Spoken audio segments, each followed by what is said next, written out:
I've been looking forward to and at the same time dreading watching this show and just and looking at it and just trying to really peer into the mind of what it was like in WCW at the height of Vince Russo as the head of creative in this company. It is peak Russo with swerves and gimmicks and shoots and works perceived as shoots and a whole lot of confusion and a lot of crazy finishes. This is, Russo without a filter, as they say. But it's not just Vince Russo who I believe is culpable for this show going the way it was. Eric Bischoff, of course, was the consultant for creative at this time. He was the former, president of WCW. Then he was ousted. Then he came back once the Russo experiment in WCW wasn't going the way the executives had hoped. So they brought Bischoff back as a consultant. And so you had this issue, kind of a two-headed monster of Russo and then Bischoff working with Russo and things not going that well either. And so the actual WCW president at the time, Brad Siegel, was the tiebreaker in certain things. And that will play into something that I talk about much later in this review, and probably the thing you all want me to be talking about. So this is going to be quite a wild ride here. 6,500 in attendance, a buy rate of 0.22, which is a little more than 200,000 buys. Also, I believe the report was that 2/3 of this audience was paid. The rest was papered. That buy rate of 0.22 is about half the number of buys from the previous Bash at the Beach, which was a 0.40.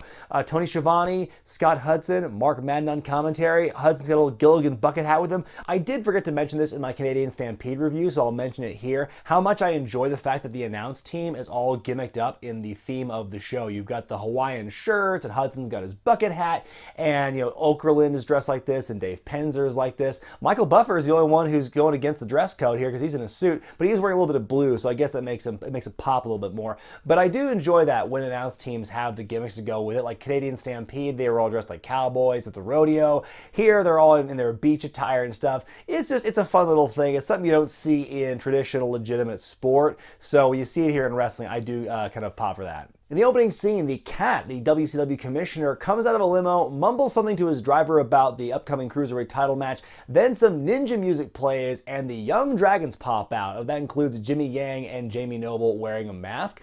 The three guys beat him up, he fights back and he walks away. The audience who is seeing all of this don't react to anything. They're completely stoic and stone-faced to the whole thing. They are non-verbal, they aren't cheering or hooping or hollering or nothing. I was just wondering, what was the point of having these people in the background if you were going to have them, react or make any noise? Did the producer of this segment just go, everyone, don't move a muscle, make as little noise as possible, you're supposed to look as bored as you possibly can during this? The show officially opens up with a Cruiserweight title match as Lieutenant Loco, better known as Chavo Guerrero of the Misfits in Action, takes on Juventud Guerrera of the Filthy Animals. Some time ago, Juvi stole the physical belt even though Chavo is the champion. Mark Madden calls him the Juicerweight champ. That would have been a good gimmick to run with, I think. The Filthy Animals, it includes the Juice, Conan, Tigress of the Nitro Girls, and unmasked babyface Rey Mysterio Jr. There's a reason he put the mask back on in WWE. And Disco Inferno, who is referred to here as Disco with a Q instead of a C, as in Cisco. He's kind of tagging along with the group here.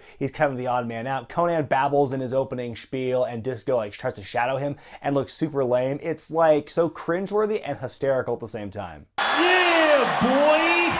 Whoop-de-whoop, jigga what? Whoop-de-whoop, jigga what? And then there's the Misfits in Action, which was, I guess, designed originally to be kind of their answer to D-Generation X. It's, huge erection and major guns and private stash, all these ha-ha, wink, nudge kind of army puns. I do love the fact that Van Hammer, Major Stash, gets on the corner during the entrance and does this pose that's very reminiscent of Dolph Ziggler. I'm here to show the world, I'm here to show the world. Come on! So what the Cat was mumbling to his driver earlier was that the Misfits in Action and the Filthy Animals all have to go to the back while this match is going on. We'll see how long that rule stays in effect. Juvi tries to evade conflict early on, and Chavo dumps him backwards to the outside. The match starts out surprisingly slow, because Juvi is known for being a flyer, and for the first several minutes, he does none of that, which I thought was surprising. Within a few minutes of this matchup, the Filthy Animals are sneaking back to ringside while wearing masks and are quickly thwarted by the officials. Juvi with a flying leg drop stomp thing to the outside onto Chavo. That didn't look pretty. things get very interesting and competitive. A 10 punch by Chavo is countered by Juvi into a running sit-out powerbomb. Juice does the people's elbows. He's doing that. Out comes MIA through the crowd in masks. Huge erection. Bill DeMott he's wearing a Bill Clinton mask. As this is going on, there's a distraction by Major Guns, but then the referee is distracted, which negates Major Guns' distraction. There's counters upon counters. We get a curtain call kind of move and a kick out. A Juvi driver leads to a rope break. Then finally a tornado DDT by Chavo Guerrero to win the match and officially, and not only retain the championship, but regain the physical belt. I'm going to give this one 2.5 stars out of 4 because, and this is something you'll see a theme with all throughout this whole review, is why do they go through like literally every possible finisher you possibly could, any possible finish you could before getting to the actual end of the match? Because you've got outside distraction, you got the referee is distracted, you've got like a big move, kick out, big move, kick out. Then you finally have this, what could be seen as a lesser move, and that's the match that ends it, which by the time that happens, you're not emotionally ready for it because it's like, oh my god, and now this thing, I wasn't ready for that. That's kind of my takeaway from that. And it's not the first time. It is the first time, but it will certainly not be the last time you see something like that happen on this show. But in spite of the wild, confusing ending, I thought the match itself was pretty solid. Chavo and Juvi work great together. You really can't go wrong with these guys working a match with each other, cruiserweight style. It's fantastic. They did it for years before that and years after that in WWE. So, this is good. As far as like the actual workings of the match itself go, it's fine, but then all the peripheral stuff around it really just kind of dragged it down. Backstage, the Young Dragons are sitting in Ernest Miller's office, and the Cat's telling them what a good job they did, and that just gets them to go, "Good job? Good job!" No. They kept doing that, and I thought it was some reference to like doing the job. It was kind of weird. Then in comes Jeff Jarrett, the WCW champion, with the Fat Lady, because the Fat Lady is going to sing on Hogan's career tonight once Jarrett beats him. It's just like all this noise, all this dialogue, all this chaos. This is like, it's one of the many wild backstage segments we'll see in this show. In our next match, Big Vito defends the WCW Hardcore Championship against, well, it was advertised originally supposed to be Terry Funk, but on the Thunder before this show, Big Vito assaulted Funk backstage, so he will not be in attendance here. So who is his mystery replacement as chosen by Commissioner Cat? Why, it's the Big Wiggle, the former Hardcore Champion, and someone who actually kind of found a newfound life and gimmick with the hardcore thing. Norman Smiley, and he is accompanied to the ring by Ralphus, Chris Jericho's former personal bodyguard, who is still with WCW, and they had to do something with him. And then I find out, it's not like Ralphus is accompanying Norman Smiley, it is a 2-on-1 match. Let's see how that goes. Ralphus is immediately KO'd by Vito, and then he and Norman make their way to the back. Now, Schiavone says on commentary, the rules of a hardcore match are it starts in the backstage area, then makes its way out to the ring. If that's the case, why the hell did you do ring introductions? That is just adding time and extra shit that does not need to be there. They make their way backstage. Ralphus comes back and beats up Vito with a trash can. Then he just hides behind the trash can lid for what feels like ages for some reason until Vito finally punches his face through the trash can lid. So he's out for a bit. He starts running away. Vito and Smiley fight into an elevator, and then Vito leaves Norman in the elevator and closes it. So that leaves him incapacitated while Vito chases Ralphus back to the ring. Now you've got the situation where this big, trained, athletic wrestler is beating the shit out of a sad, old, untrained man who has no business being in the ring. Vito takes a baseball bat and hits the trash can lid on top of Ralphus's crotch. He sets up a table. The table breaks. He puts Ralphus on it anyway and then does a splash off like the top or middle rope through a table. And then Smiley slowly makes his way back to the ring as Vito covers Ralphus. He was in no hurry to try and break it up. Did he miss his cue? What was the point of him coming out if he was going to miss the pinfall anyway? I'm going to give this one a 0.5 star out of 4. It's a pretty one-dimensional match. It's just like, it's sad. Who thought that watching Big Vito just hellaciously assault poor, sad, old, fat Ralphus would be anything anyone wanted to watch? We get a backstage promo with Kevin Nash, who sounds very sedated and bored, like he doesn't want to be there. Goldberg knows I've handed it to him once before. I'm his only real defeat.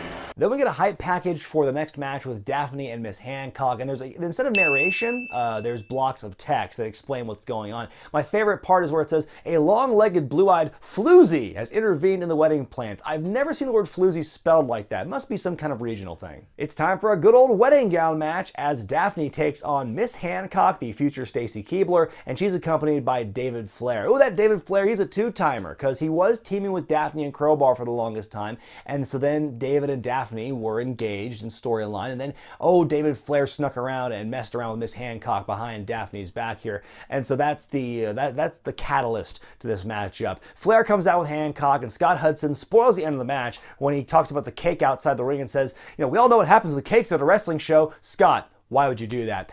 Some snapmares by Daffney early on. Keibler with a handspring back elbow, which is not too bad for someone who's untrained, but I think she would get better with it as the years went on.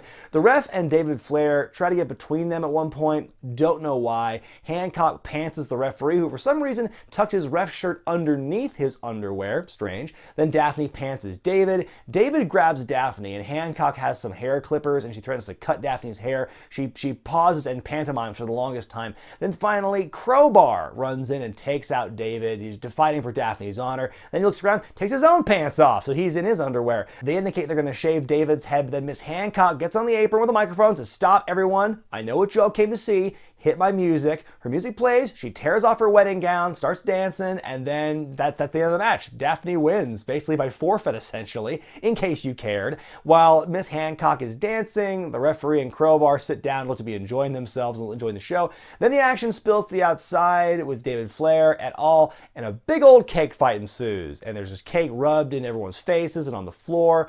There you go. In the past on this review segment, I've always refused to go lower than a half star for my match ratings. I always thought that's the lowest I feel comfortable giving matches. That's the bottom of the barrel. It can't get worse than that. But no, I've been proven wrong on this night. So, for the very first time in the history of the Classic Pay-Per-View Review segment, I'm giving this match 0 stars. I don't want to go to minus stars. Otherwise, this would be it. But right now, I'm just going to go with 0 stars. As a match, it's shit. Everything around it is insanity. And that's pretty much all I can say. This was just like everything coming at you. It's like there's the titillation, the not very good wrestling, the bullshit finish, wacky shit, cake. What are you gonna do? Now, this is probably one of my favorite parts of the entire show for all the wrong reasons. The announce team has to stretch for time for the longest time, talking about like Hulk Hogan's whereabouts, talking about the Hogan-Jarrett match coming up later, as the crew tries and fails miserably to clean up the cake mess on the outside of the ring. Oh my God, why are the cameras on this crew struggling so bad with it? They're pouring bottled water onto the mats because the mops are not lubricated, they don't have any kind of water on them, so they're just like smearing the cake around. Shit, we gotta put some water on to try and clean it up. What are you doing? You're a multi-million-dollar company and you don't know how to properly clean up a mess on the mats. And this goes for ages, like a good 5 minutes of Shivani, Hudson, and Madden just talking and talking, and you cut back to the crew and they're still not able to clean this cake up. This is just a hilarious 5 minutes. Tag Team Championship match up next as the perfect event of Sean Stasiak and Chuck Palumbo defend against Kronik. Now, during Kronik's entrance, Scott Hudson describes the Bryans as the most impressive physical specimens to ever grace the WCW Tag Team division. What do you call that? High praise. Palumbo walks out carrying the Lex Flexor, the big foreign object that's been used throughout wrestling history. They've been using it to win a lot of their matches lately. Tony speculates on commentary that maybe Kronik can fire themselves up to the point they can withstand a Lex Flexor attack. I'm pretty sure that's not how wrestling works. Also, are you giving away the finish again? Kronik is very powerful at the start, but the perfect event get their heat in after Adams falls out of the ring. They go to the outside. There's still cake on the mat. Adams gets worked over a lot in this match. Good teamwork by Palumbo and Stasiak as a team. There's a hot tag to Brian Clark. During the comeback, Brian Adams hits an F5 on Stasiak. They don't call it that, but that's basically what the move is. I was surprised when I saw it because I don't think I've ever seen that move before Brock Lesnar had done it. So to see Brian Adams do it here, it got a pop out of me. Kronik hit the high time on Stasiak, then to Palumbo. Stasiak comes back in with the Lex Flexor, but Kronik avoids the attack. They hit a doomsday device, like double powerbomb maneuver, on Stasiak to win the match and become the new tag team champions. it was a surprisingly solid match. I didn't really have any problems with it per se. I will say, in my video I talked about Stasiak on Wrestle Talk some while ago on Wrestle Talk's channel, my segment about Shawn Stasiak. Mr. Stasiak himself reached out to me on Twitter to tell me how full of shit I was and everything. So I may have been a bit too harsh on the guy in retrospect. So Shawn, here you go. I hope this makes up for it. This match was not bad. We get almost a replica of the previous backstage segment with the Cat and Jeff Jarrett and the fat lady singing, and Jarrett pretty much says the same thing he said last time. If Hogan doesn't show up, I'm going to start messing up the show. He leaves. The Young Dragons beat up Ernest Miller with weapons. What is happening with this running gag? This is just so bizarre. Okay, now here's a match I'm looking forward to with some good workers. It's Positively Kanyon versus Booker T. And the story with Positively Kanyon is Kanyon was thrown off the triple-decker cage at Slamboree, the Ready to Rumble tie-in. Then at the Great American Bash, the month before Bash at the Beach, Kanyon rose from his wheelchair, cost DDP his ambulance match against Mike Awesome. And so while Page was off of TV, Kanyon started kind of co-opting DDP's look, and his nickname came out with like a giant loaded book to make fun of Page's autobiography. There's a brick in there, and that plays into the match itself here. Booker gets the advantage early on, knocking Kanyon's wig off and rips the DDP shirt off. Also, Booker removes the brick that was hidden in Kanyon's book. This will be important for later. On the outside, Kanyon and Booker with the rare double Irish whip reversal. It's not just one reversal, it's two reversals. I thought that was pretty cool. Kanyon puts the steel steps on top of Booker, jumps off the apron, hits the stairs with the chair, which seems excessive, and I don't know how much that actually adds to it. Kanyon with some more unique offense on Booker, including a sit-out Alabama slam, which I thought was a pretty rad move. Of course, Kanyon is such an innovative performer. He came up with a lot of great offensive moves in his time. Kanyon hits Booker with the book, thinking the brick is still in there, but how would he not realize that the second he picked the book up and realized there wasn't a brick in there? Booker sells it, kicks out at 2, and then, he was playing possum. Kanyon kicks out of the bookend, Booker goes up at the top, but then Jeff Jarrett runs out, slams Booker T in the head with a guitar, making good on his promise of messing up the show, as if it needed any help doing that. A Kanyon cutter from the top, and Kanyon wins the match. I'm going to give this one 2.5 stars. It was a good, solid match between these two guys. They did a lot of cool stuff in the ring, but again, more finishers atop finishers. We have the foreign object used as a finish, but it's a fake out. Booker outsmarts him. Then Jarrett comes out and hits Booker T. Then the finisher. It's just overload. I would rate these matches higher, but these clusterfuck finishes just bring them down for me. U.S. title on the line as Big Papa Pump Scott Steiner defends against the fat chick thriller Mike Awesome. You saw him earlier backstage hitting on one of the opera women that Jeff Jarrett has with him. Fight begins on the outside between these two. Awesome does a cool dive over the barricade onto Scott. I always loved watching Mike Awesome wrestle. Like, he was like, when he's motivated and is put with the right opponents, the stuff he does is just so unreal. I'm so disappointed that he was never really given a fair shake, not only in WCW but also in WWE, where you think, especially in WWE, he would thrive with his size. Fighting in the crowd, fans all over them, back into the ring. Steiner with a huge belly-to-belly off the second rope. They go back to the outside, and they're just bashing each other with the chair. And so I'm like, wait, they never said, and I've complained about this before, especially in WCW around this time period, and I know it's like the referees are more lax here, but it's not just low blows they're doing here. They're just bashing each other with chairs. And it's not a no DQ match or no count-out match. They just say on the commentary, the referees just let them go.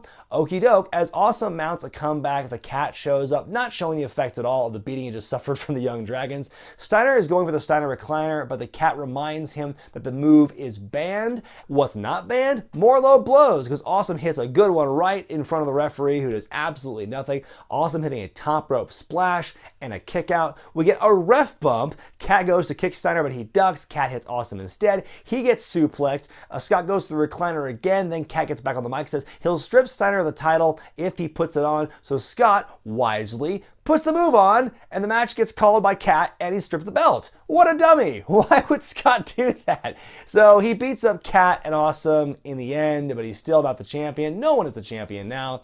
What in God's name was that? It was a hard-hitting Hoss match, just two guys beating the hell out of each other. I always find it entertaining. The finish was very stupid, but beyond that, it was fine. And I will say, there's a silver lining to this insanity, to this stupidity of the finish of this matchup. With the title being held up, they would do a U.S. title tournament event over the next couple of weeks, and the finals was Mike Awesome versus Lance Storm, who won that match. It was about a month after his debut in the company, and this began his monster push in the mid-card, where he won not only the U.S. Championship, but also the Hardcore and Cruiserweight titles. He had like a monopoly on the mid-card titles and doled the lesser ones out to his Team Canada buddies. Yeah, this was like the start of a big deal for Lance Storm, but that is a story for another time. You know, lately Vampiro has been on a tear in WCW. He's in the middle of a big old push here because the previous month at Great American Bash, he feuded with Sting in a Human Torch match, where that match ended where he set a Sting stunt double on fire, then hurtled him off the big screen through some mats. So now here at Bash at the Beach, he's fighting the Demon in a graveyard match. Of course, the Demon is the proprietary Kiss character. He's referred here as the Demon Dale Torborg. They've been invoking his real name here, and I always thought that when you're going to name a wrestler the Demon, the point of naming a wrestler the Demon is to avoid having to call him Dale Torborg. Anyway, the Demon Dale Torborg is accompanied by Asia, who is his real-life fiancée, and a big old China ripoff. It sounds unwise because Asia has been pretty much the center, the focal point of this feud, because Vampiro had kidnapped her originally, leading to this matchup here. Vampiro jumps down from a tree and the fight is on. The object is to leave the graveyard and be the first one to get back in the ring. It's like a boiler room brawl match, except instead of a boiler room, it's a graveyard. They're fighting near this open grave, but it's nearly impossible to see because there's not enough light. We have no idea what's going on. Vampiro runs off and abducts Asia. Demon Dale Torborg chases after him. She's sitting by a pond, clearly shaken and disturbed by what's been going on. Then Vampiro pulls, he rises from the pond like Jason Voorhees and pulls Demon Dale Torborg in. I had some weird, I wanted to make a joke about Lake of Reincarnation here, but I couldn't quite come up with one. Vampiro KOs Demon Dale Torborg on a rock in the water, and then Vamp runs off with Asia yet again. Demon Dale Torborg is revived by the referee, Charles Robinson, chases after them again, finds her knocked out by a coffin. Vamp pops out of the coffin, sprays a red viscous fluid in Demon Dale Torborg's face. Charles Robinson drags Asia out of the shot as Vamp hits Demon Dale Torborg with a piece of crumbly tombstone. He throws him into the coffin, then drops it into an open grave, drops a torch in there. I think the idea was he was meaning to set the casket on fire, but that didn't happen. It just kind of sat there next to the coffin in the open grave, and Vamp walks away. He will return later. He will go back to the arena, but this match is pretty much done. I'm going to give it a half star. We saw a bit of repetition in this one with the running around and the chasing. It just seemed very out of order and just kind of like, it was like jazz. They're just kind of going with it.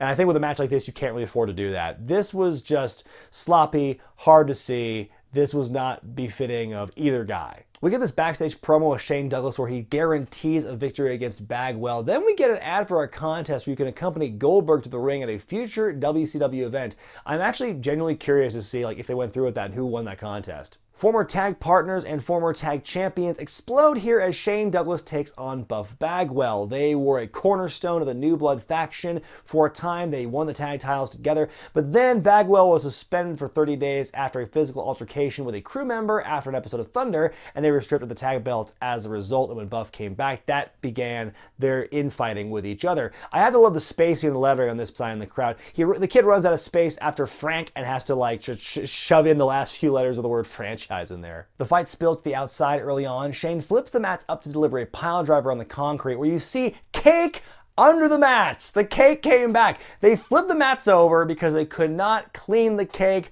off the mats. They couldn't clean the mess.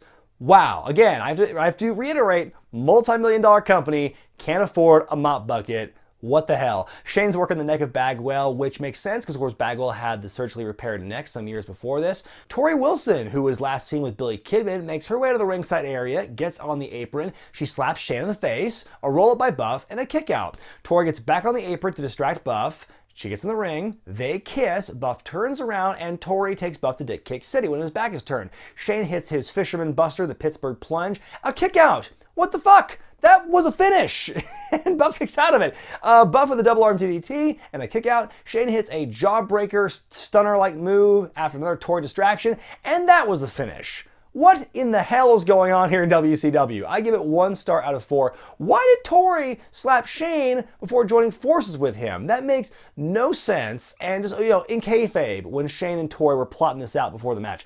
okay, you know, if you want to prove to him that you're on his side, you get in there, slap me first, then you kiss him. But you know, that could have all been avoided. This was just a clusterfuck. Why are all these finishes booked so bad? Now, I know the counter to my argument about finishers of top finishers is, well, how is this any different than, you know, finisher kick out in WWE today? Like all these big moves getting kicked out of.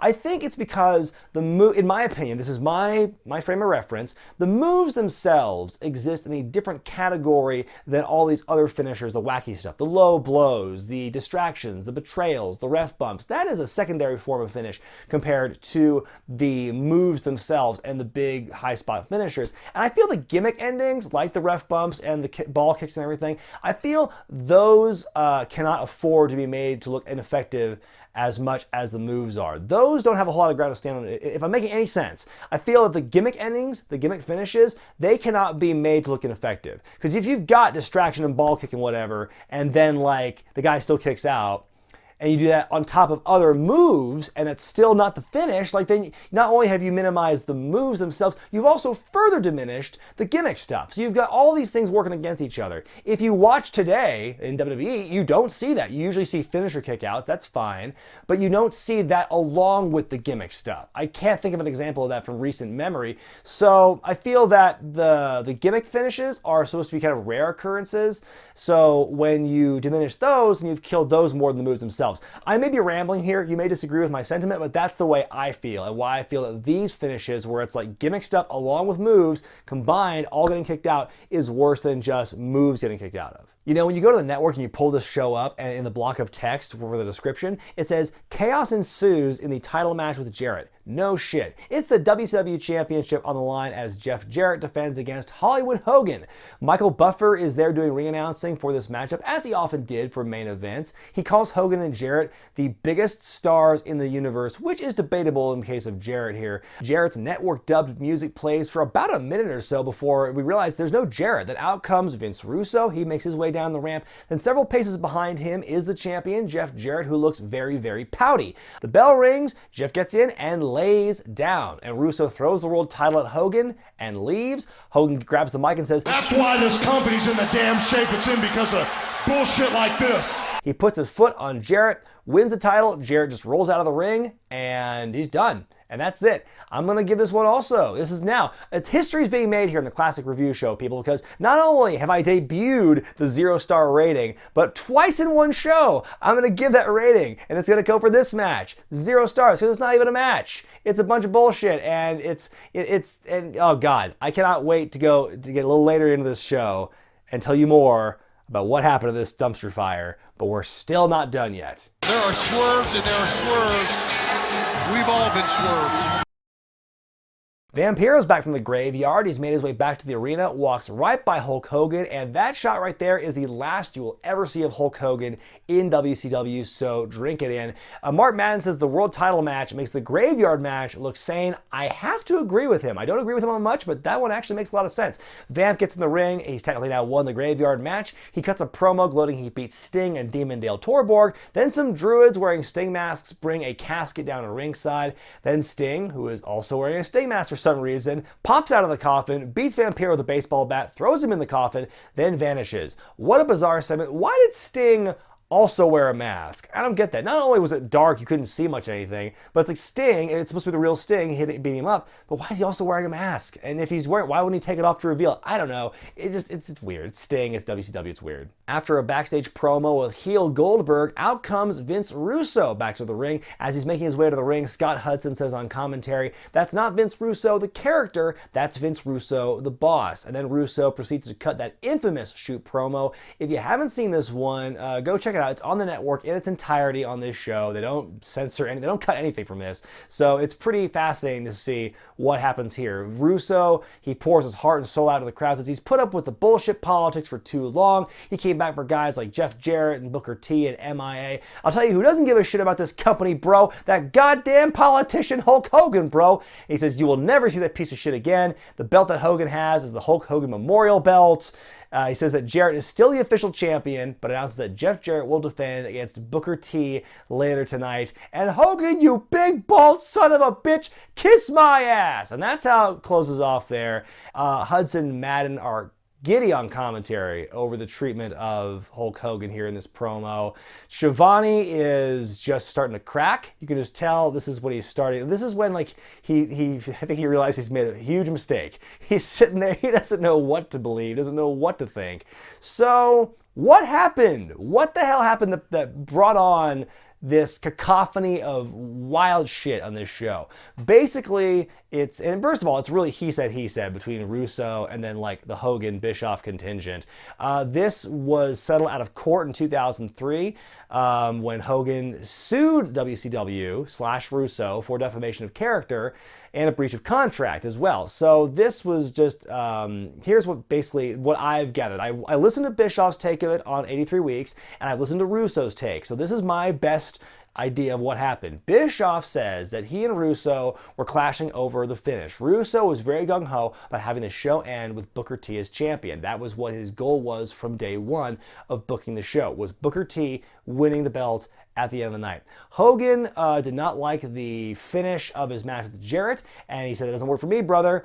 And so he wanted to go over. And he says, Hogan has said this is one of the few times he ever really exercised his creative control. I mean, whether that's believable or not, it's up to you. But anyway, he pulled the creative control card. He didn't want to lose to Jarrett. He wanted to go over. Even after all the stuff that Russo had booked for him to make him look good in defeat. Wasn't good enough for Hogan, according to Russo. So basically, Brad Siegel, the president of WCW at the time, was the tiebreaker. And so Bischoff and Hogan had their idea, Russo had his idea, and Siegel was the tiebreaker, and he said, well, let's go with Bischoff's idea. And so Bischoff's idea was for Hogan to win in a huff, take the belt with him, leave the company, and that would build up this thing 3 months down the line at Halloween Havoc, where he would come back triumphantly and face the winner of a title tournament, and then they would fight who was the real champion. And that was the build. That was the catalyst of that. It was going to be this slow build to Hogan's return with the championship. And so they had agreed to that in theory when Brad Siegel was the tiebreaker. Now here's where the story gets interesting, because according to Bischoff and Hogan, they had no idea Russo was going to come out and cut that promo. But Russo affirms that in his pitch that he knew, and they knew, the obscenity-laden promo that Russo was cutting was on the table and was happening. He thinks Hogan and Bischoff knew. Hogan and Bischoff deny it. So that's, again, it's more of a he said kind of thing. Where's the truth lie? Who really knows? So Russo cuts the promo, pretty much changes it, and surprises Hogan and Bischoff. They didn't know about what happened until after they got off the plane back to Tampa. And so that was where it all blew up. Hogan never came back to WCW after this. That was the end. Russo said he was gone, fired him on air, and so that's why Hogan wanted to sue the company and Russo after this. So yeah, I'm not even going to try and speculate as to what really happened or what the true story is. It lies somewhere in the middle, I think. Again, every side has a very different take on what happened, and quite frankly, it's all very confusing. I'm confused saying it to you. So wrestling is just weird sometimes. So after all that madness, now we have Kevin Nash versus Goldberg in a battle for Scott Hall's WCW contract. Now, Goldberg had turned heel last month at the Great American Bash, betraying Nash in his world title match against Jeff Jarrett. It was a heel turn that ultimately did not work out, as I've mentioned in my top 8 worst heel turns countdown. I'm not sure if that whole video still holds up, but my opinion on Goldberg remains the same. So you can check that out and let me know what you think. Nash beat Goldberg for the title at Starrcade 1998, as I've covered before in this channel, thanks to Scott Hall when he was disguised as a security guard and hit him with the cattle prod, and so that broke Goldberg's undefeated streak. So the outsiders have cost Goldberg a fair amount in the world title picture. So Goldberg does have a legitimate grudge. There is a reason for this animosity. Now, as it relates to the whereabouts of Scott Hall, he's been gone since after Super Brawl 2000. Again, another show I've covered in this segment. Basically, the story is, his contract was on the line, so if Kevin Nash could win, Scott Hall could come back with the company, but if Goldberg wins, he's finito. Basically, a big reason that Hall hadn't been seen since February, according to legend, is apparently he was having a relationship with a WCW PA who was the niece of Brad Siegel. Then during a tour of Europe in March of that year, Hall got caught by his girlfriend hanging out with an ex of his, and so that got back to Siegel, and so Hall was in the doghouse and wasn't allowed back in WCW at that point. That's why he was gone for so long. And boy, speaking of Starrcade 98, I'm getting flashbacks to that matchup here, because there's not much besides punches and kicks, Scott Steiner comes out to ringside to cheer on Nash, so it seems. Goldberg goes for a spear in the corner. Nash gets out of the way. Nash goes for a jackknife, but Scott Steiner runs in and turns on Nash. The referee sees the whole damn thing, but does not ring the bell. And then there's this great line on commentary, which just got me confused. How much did Goldberg pay Scott Steiner to turn his back on his friend Kevin Nash? Or did Goldberg do the paint? We get spear, jackhammer, Goldberg wins, gets his win back from Starrcade 98 essentially. He tears Scott Hall's contract into pieces, and that's it. The Outsiders are officially done for in WCW. All hope is lost. Tony Schiavone has stopped giving a shit, and quite frankly, at this point, I almost have as well. And now it's time for our real main event, apparently, as Jeff Jarrett defends the WCW title against Booker T. This is to determine the real world champion, the kind of people that Hogan had held down all those years, according to Mark Madden on commentary. Booker T pulling double duty yet again, not unlike at Super Bowl 98 against Rick Martel and Saturn, but at least here he got a break in between. Jarrett has a slightly different belt on now than the one he came out with earlier. It's like a little dented at the top. I think this is the actual, like the real WCW championship. The one that Hogan won and walked out with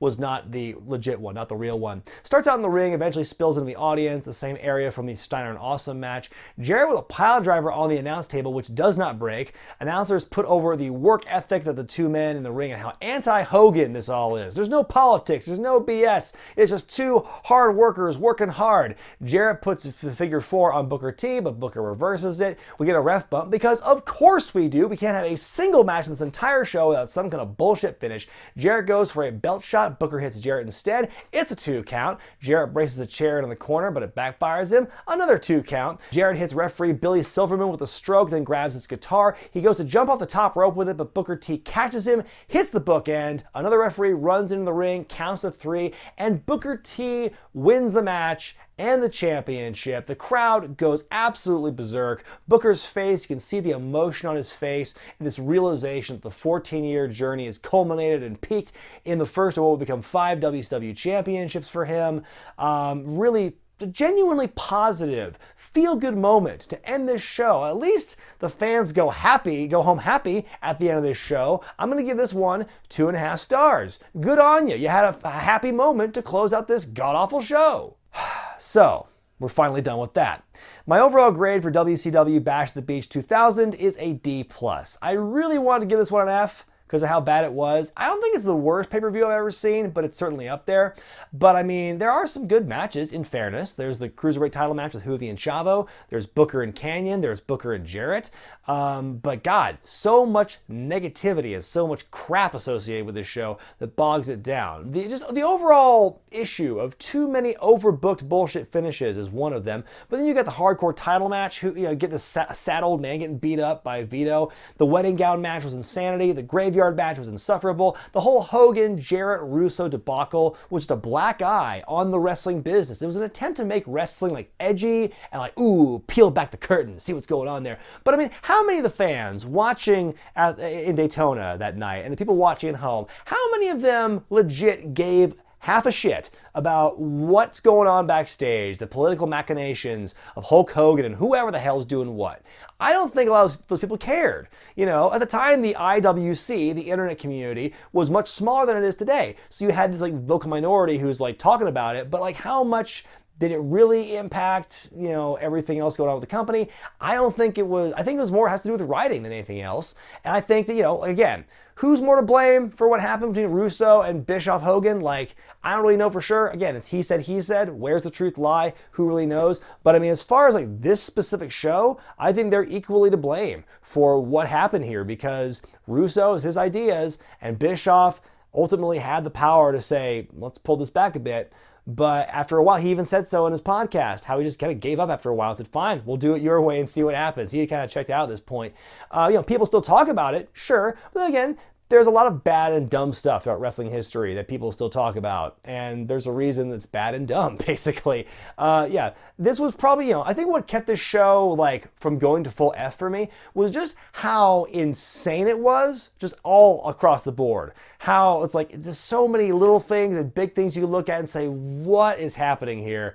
The Young Dragons and the Cat, the cake stuff, all the matches I just mentioned, the good and the bad, Hogan, Russo, Jarrett. This is just one insane piece of work. I felt older, just time had ravaged me after I watched this show, but I had, like, in a weird perverse way, I really enjoyed it because it was just so off the wall and insane, but it was still atrocious. So at the end of my Unbreakable review, I said, God, I've seen so many good shows, I want to watch a bad one to cleanse the palate. That was a big mistake. Oh my God, I feel dumber for having watched this show. It was so bad, but thank you so much to Brian and Jay on Patreon for nominating this show for me to review. It was agony, but it was like a fun kind of agony in a way, you know? I can't really describe it, but if you want to determine which classic pay-per-views I review in the future in this segment, go to patreon.com/wrestlingwithwregret, become a $10 backer or above, and you'll have the ability to nominate shows for me to review in the future. I gotta get back away from these bad shows. I gotta do something more positive or more like fun and fulfilling to watch. So, you know, since the 20th anniversary just happened for this show, I figured next time on the classic pay-per-view segment, I'm gonna look at King of the Ring 1998. I'm Brian Zane, and I'll see you next time.